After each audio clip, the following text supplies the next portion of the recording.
Жанболат пен Жазираның махаббат дастаны жоғарғы оқу орнында басталған. Олар алғашында ауылда өмір сүріп, мал бағып, жоқшылықты бірге көреді.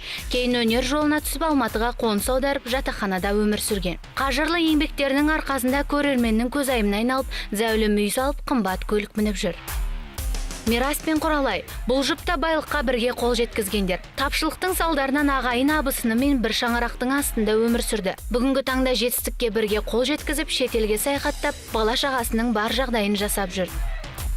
Әзіл әлемнің патшасы Тұрсынбек Қабатов пен жұбайы Мөлдір де қиындықты бірге еңсерген жандар. Олардың өмірінде Шәугімді несиеге алған күндерде болған. Келімді кетімді қонақтарын аядай ғана жатақхананың бір бөлмесінде күтіп алатын. Кең пейілдік танытқан Мөлдір отағасымен бірге бақуатты отбасылар қатарында.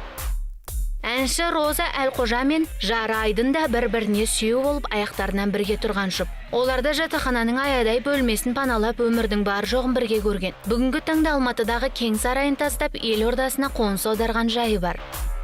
Сәкен Майғазиев пен Динара да өмір жолын бірге бастап, қаражаттың тапшылығын бірге көрген жандар. Бұл жұп тиыннан теңге құрап, үнемшілдіктің де талай қыр-сырын меңгерген. Бүгінде халық ықыласына бөлінген Сәкен тойға ең жиі шақырылатын әншілердің бірі.